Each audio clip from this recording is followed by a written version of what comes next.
All right, so today I wanted to talk about an interesting story that I seen yesterday, or not yesterday, a few days ago. But anyway, this is from Canada Gun Club, and they say almost all illegal guns coming into Brampton and Mississauga are from the U.S. 91% of all of all illegal handguns seized in Brampton and Mississauga this year came from the U.S. Now, there's a lot of aspects to break down here, but I think the most important one is it completely flies in the face of the gun control narrative. It completely flies in the face of the gun control narrative. Now, for anyone that hasn't already figured out why, it's very simple in that even if you had an outright ban on guns in Canada, an outright ban, it would have at most a 9% effect. Now, a lot of people would say, oh, 9%, we should do that because it's 9%. Well, what they also don't tell you is that there's already a lot of guns in Canada, so at most it would have literally low single digit percent effects. Not to mention, too,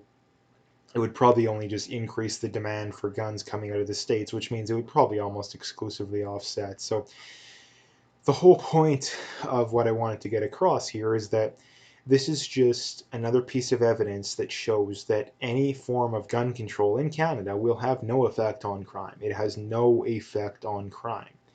We've heard from multiple police chiefs that have said these gun bans are not going to do anything whatsoever to impact crime. We know that. And again, like I just said, why do we know that? Because again, the vast majority, in fact, over 90% of guns used in crimes in Canada are not coming from Canada. They're not coming from Canada.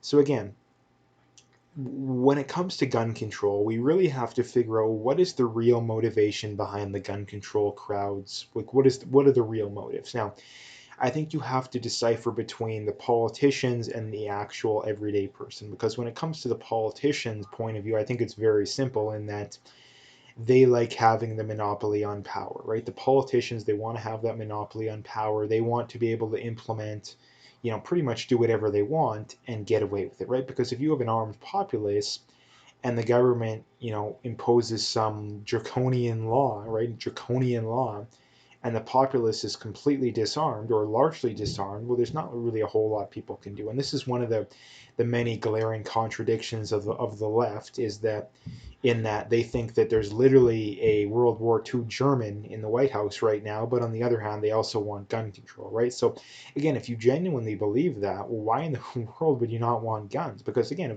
if the Jews, prior to World War II and going into World War II, were as well armed, or at the very least close to it, as the Germans, things would have played out differently. Now, again, a lot of them still would have ended up dead, but at least the Germans would have known, hey, we're gonna have to, we're gonna lose a lot of men doing this. It might not be worth it, right? So, and this is another classic stupid argument people bring up too, is that, oh, well, the government has nukes. You're not gonna have nukes. So again, the government is not going to nuke a whole city block for no reason. Not to mention, too, that there's many absolutely asinine reasons behind it. Number one, the government can't occupy a street corner or a neighborhood with nukes. You can't do that. You need boots on the ground of some sort. Now, again, in the future, there'll probably be robots that can do this, but within the next decade or two, that's not realistic. So, within the near future, the government would, if they wanted to impose some tyrannical,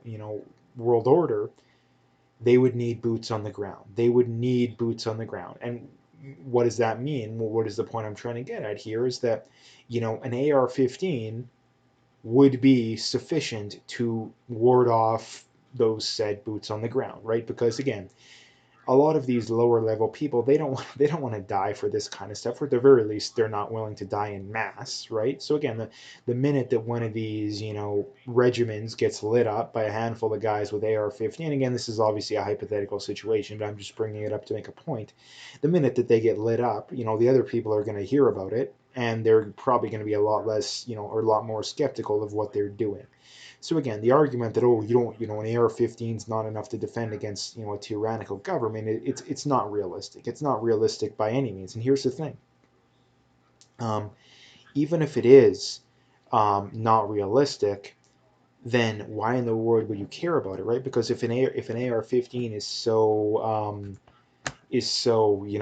ineffective compared to what the government has, then why would you care if the average person has it, right? Again, that argument makes just no sense whatsoever. Like, it makes no sense whatsoever. But again, getting back to the main point here, the main point here is any form of gun control will have no effect on crime. It will have no effect on crime. Like I said, we have multiple police chiefs saying this. Again, I've literally made a video about one of them. And again, we know because of these numbers that it has no effect on crime. So again, what is the government's motive? The government's motive is very simple. They want a monopoly on power. Now, what is the average person's motive for gun control? Well, it's very simple in that they're just easily manipulated. They're very easily manipulated. They have absolutely no idea what they're talking about. Like, absolutely no idea what they're talking about. I mean, I'd like to see a poll of the percentage of people who support more gun control in Canada that can actually explain, somewhat coherently what it what the legalities are, in Canada behind, getting a gun and owning a gun. I bet you that over 90% of them couldn't explain it to you anything remotely close to what it actually is, right? Not even remotely close. So that is the problem. Like, this is how this kind of stuff works, is that the government knows that the average person is incredibly ignorant when it comes to this kind of stuff. A lot of times not through any fault of their own necessarily, but they know that the average person is incredibly ignorant, right? Incredibly ignorant. And they like to play off that. Like, they like to play off that. So again, it's very simple. The governments that support this kind of stuff, they just want a monopoly on power, and the people that support it are just very ignorant. They're very ignorant. They genuinely believe that people are getting gunned down on a daily basis by, you know, people that have legally owned guns, which doesn't happen. Again, the focus of the recent gun ban has been the AR-15. The AR-15 has not been used to kill anyone in Canadian history, at least a legally obtained one, because there is an unconfirmed case of a gang shooting with one, which obviously would not be legally obtained. So again, we have tens of thousands, maybe even hundreds of thousands of legally owned AR-15s in Canada right now. And not to mention, too, when you include all the legitimate variants, too, not the ones that are, they look like it, but they're a 22 or a 12 gauge, therefore they're a variant. The ones that actually are variants, we would be well into the hundreds of thousands of AR-15s and actual variants, right? Like a a Daniel Defense, one of those kind of guns, right? Or a Smith and Wesson M&P, one of those kind of things, right? Um, so again, hundreds of thousands of these guns, and yet next to no actual murders being, especially legally, people that legally own these, next to none. Like, again, like, what is the play? What is the play here? It's not saving lives. This is one of the biggest lies that they're telling. Oh, we're going to save lives. No, we're not saving lives. It's very simple. The government wants power, and the people that there's people dumb enough to give it to them. Basically, that's what they're telling you. That's what they're telling you. Again, the amount of crime going on with illegally owned guns is going up. So again, like, why is the government not focusing on those people? Well, it's very simple. It's a classic order out of chaos scenario. This is how government loves to operate. It's order out of chaos.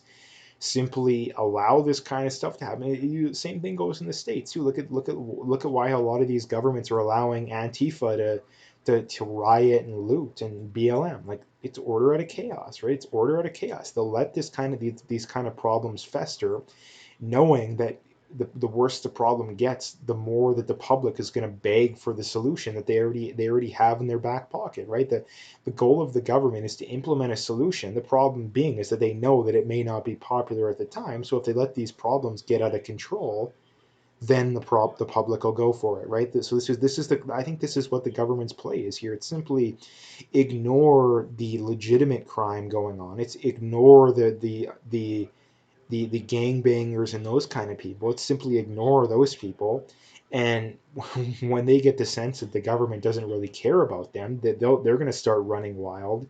Crime's going to start to come up. The government knows the public's too ignorant to realize that it's all people using illegal guns and people that aren't they don't even have their licenses.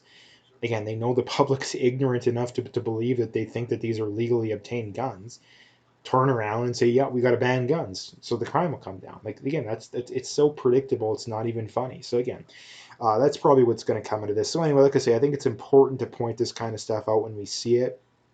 Um, just to debunk this stupid narrative that legal gun owners pose a significant threat to society. There's no data behind that whatsoever. So anyway, I just wanted to make a video about this, like I say, because it's very important. So anyway, if you liked the video, make sure you hit that like and subscribe. If you haven't already, make sure you check out those links below. Follow me on those other platforms. If you want to donate, you can do that as well. Again, I appreciate whatever support I can get. But like I say, at the very least, just hit that like and subscribe. Give me a follow, and stay tuned for more.